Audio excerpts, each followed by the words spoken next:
So Jill Bolte, she had an experience, a stroke of insight. And I mentioned this in a homily a few weeks ago, and I said I would be talking more about this, and that's what I'm doing today, about this experience. What did she experience?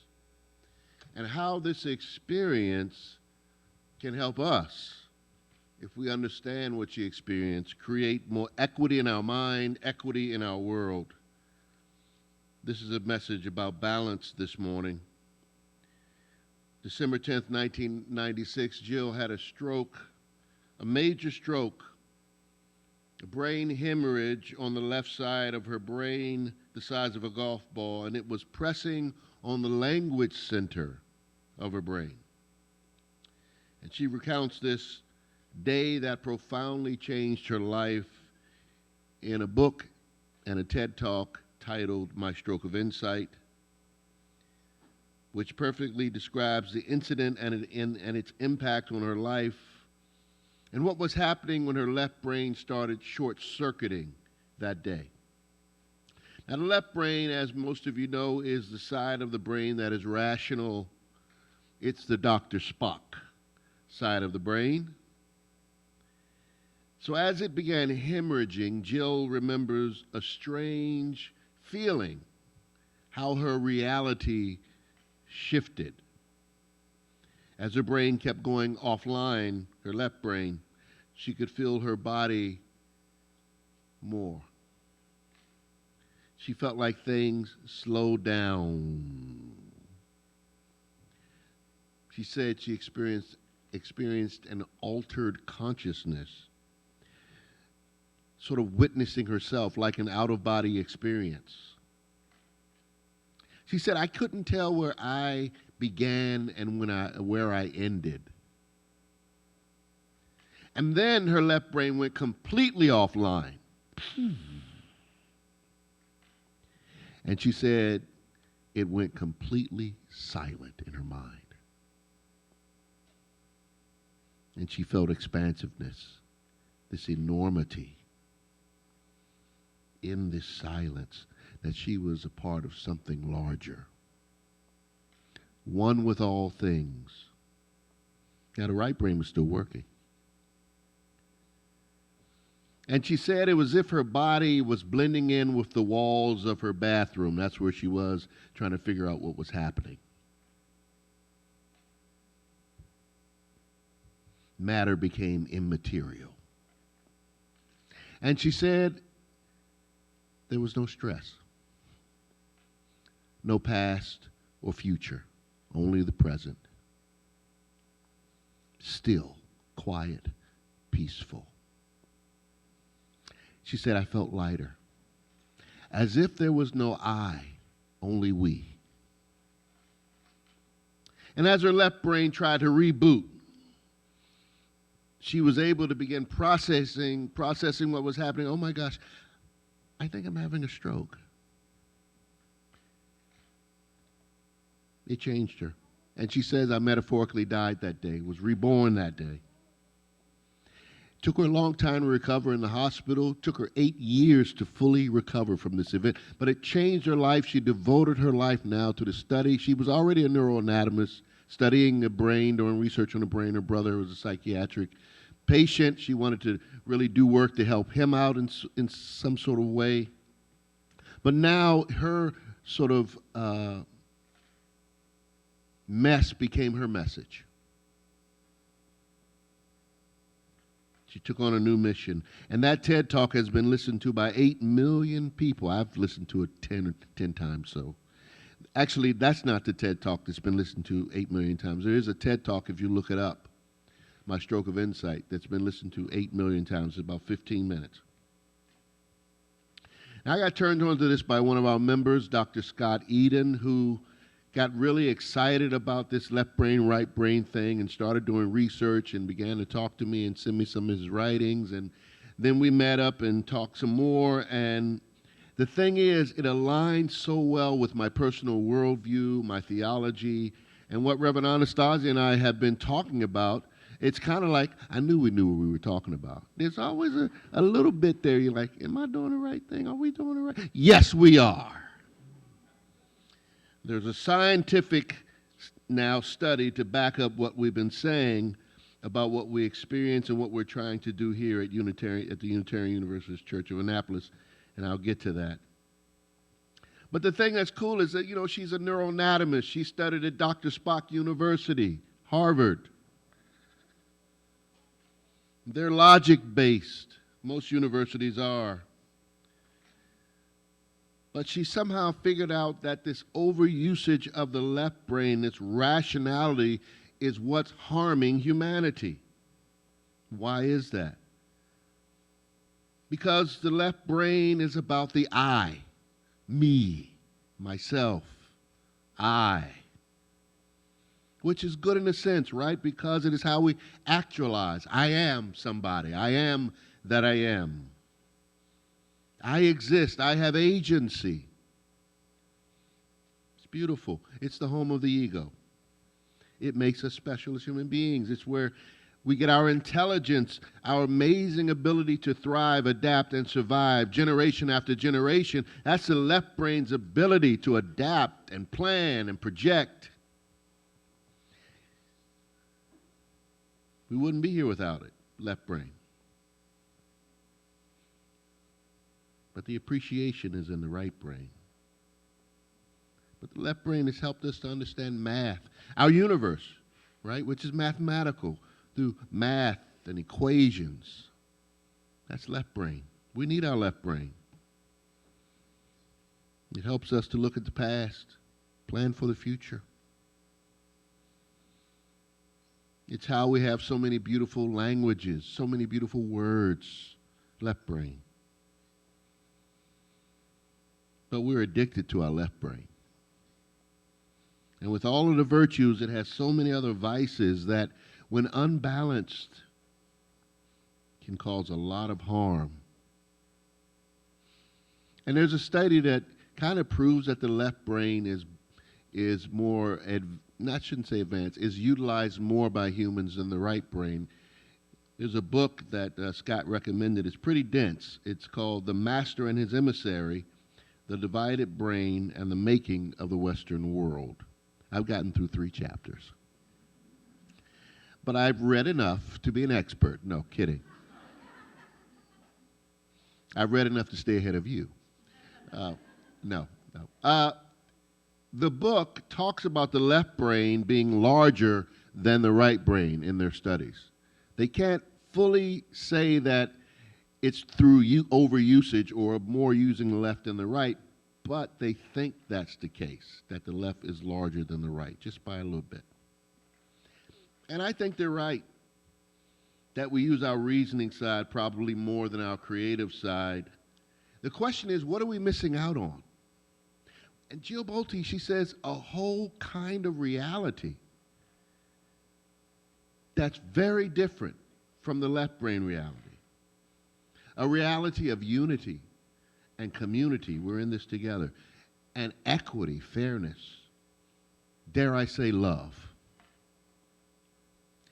So the right hemisphere of the brain, as many of you know, is the side where that I disappears and the we appears.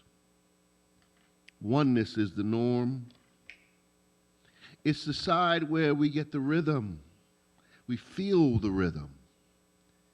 Now, the left side is about counting the musical notes in their proper time. But the right side is about feeling the beat and the rhythm. The right side is where we live in the present moment. As Rumi says, be here now. It's our creative side. I dare to say it is our religious or our spiritual side. It is where God is, or the no God of your understanding. That's why when we see something like a great lake or mountain, and it mesmerizes us, that's the word I can use, but when we look at it and we're asked to describe it, we just say, it's beautiful, which doesn't seem to fit what we're experiencing.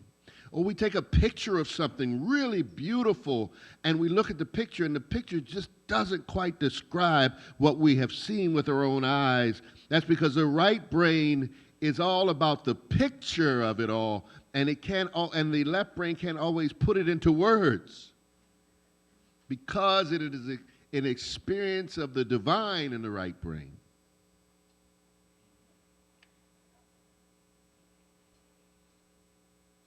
The left brain is linear. It thinks in a straight line. But the right side is nonlinear, multidirectional.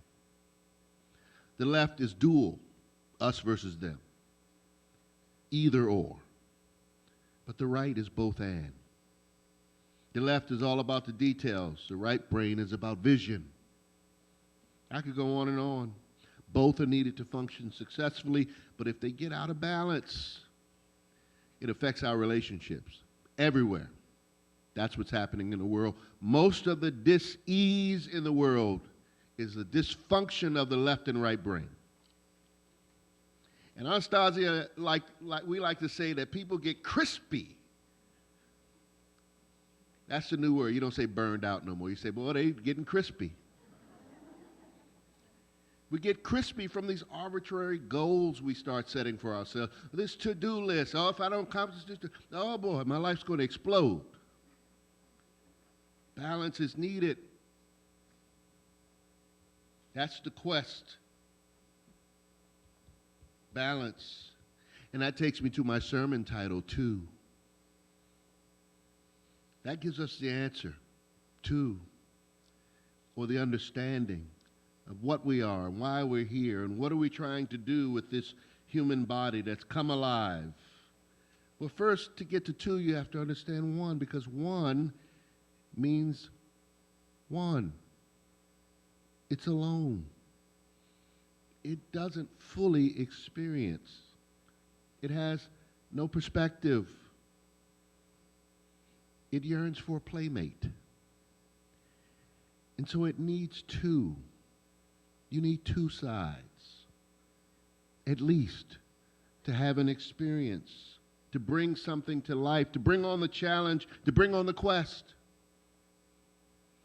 With two, you find the duality, the contrast, the conversation, the expression. That's the beauty of the two, the yin and the yang, masculine and feminine energy. The union of these opposites gives us the ability to experience and not be bored and lonely. We need something bigger than ourselves, something else to fully experience life. And if you look at your body, you are split right down the middle. And I looked this up because I had a notion that science would back me up that you were in one embryo that became two, the zygote. The one became two, on your way to becoming fully human. So you are these two halves stitched together to grow and experience and learn. You have two brain hemispheres and two ears and, two arms, two shoulders, two legs, 2 feet.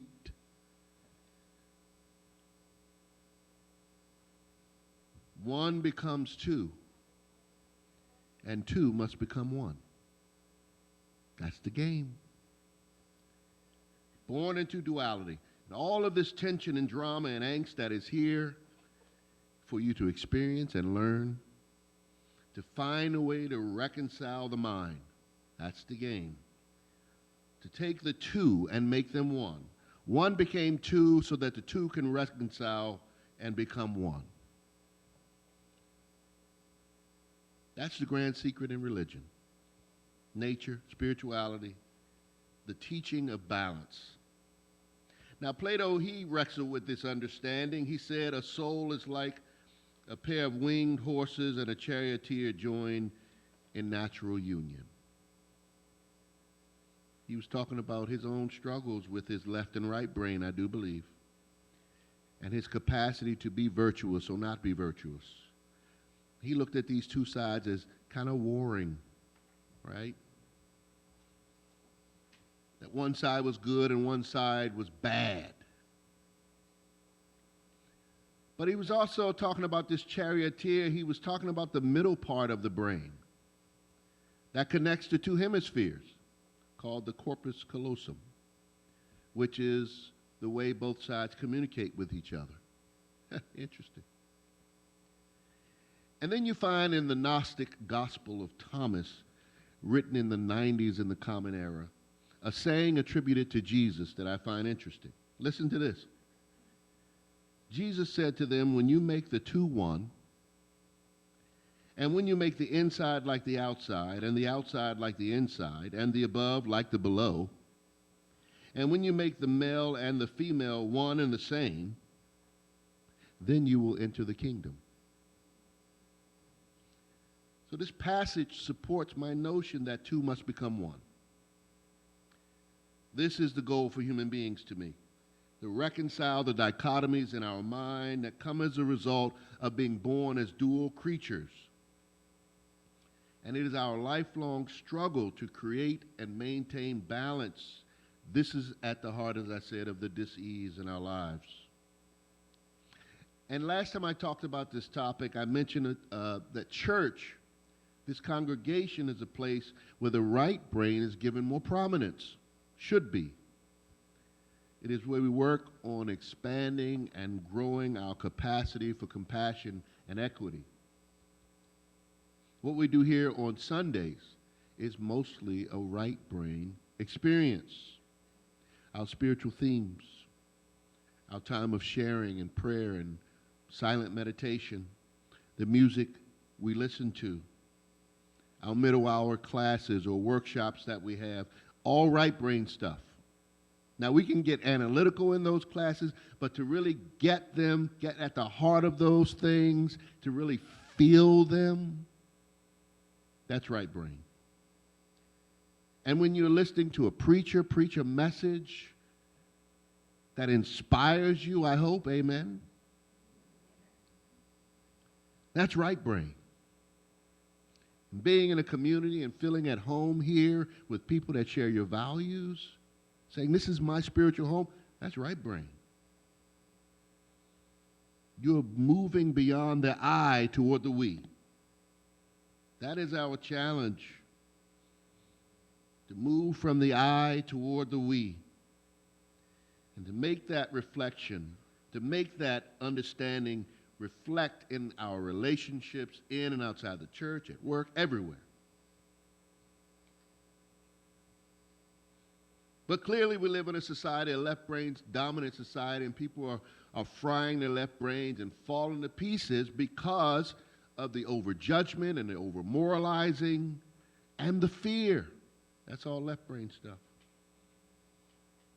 And vulnerability, what we teach. And generosity, right brain stuff. It's seen as being weak. So we're overworked and overexhausted. No wonder. So what do we have to do to balance out the left and the right brain? I'm not an expert. I'll give you my thoughts. Because there's nothing wrong with reason and science. That's the foundation of our faith. We wouldn't be here without it. We don't leave our brains at the door. We bring our logic in here with us. But how do we balance it out? That is, for every left brain thing that I do, I need to balance it out with a right brain thing, and maybe more than one. If I've spent time, categorizing and planning and organizing, I got to spend some hours being creative, using my hands. If I spend an hour watching news, which can exhaust my left brain, then I need to spend another hour watching nature. If I spend 3 hours talking about church finances, we did that this week, then I have to spend 3 hours doing something to appreciate, talking about how I appreciate my community and the people around me. Do some art, take some walks, sleeping, a nap helps. Listen to music. Stuff like this. It gets you out of your head. That's what balances us out. It lifts the fog when the clouds of life come. And that's why when I think about my ancestors and how did they survive such brutality, It was the beat and the rhythm of the music and the spirituals, and they could feel it, and they sort of right-brained their way toward freedom.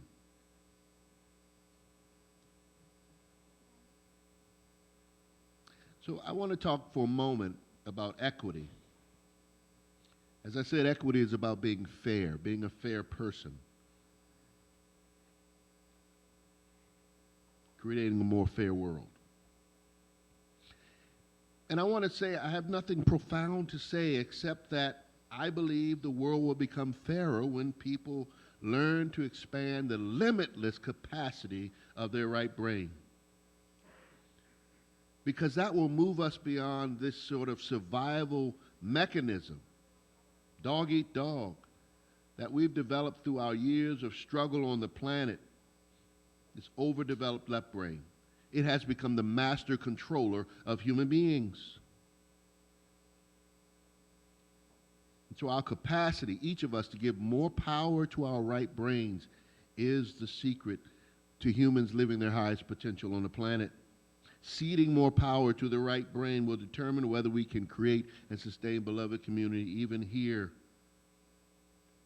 When you look at patriarchy and the pushback on anti-racism or environmentalism, these are people, these are groups living in fear, and we do it too. But they fear, of course, what radical inclusion will mean for their survival. They don't believe there is enough for all. Will there be enough for me and mine? During the pandemic, when you watch people buying toilet paper, right, you kind of saw that. Me and mine, all instead of all of us. So we are obsessed with this left brain. It creates the I-it relationship, us versus them, and not the I-thou relationship. I-thou, me and you, together. I-thou, unity. I-thou is collaboration, oneness.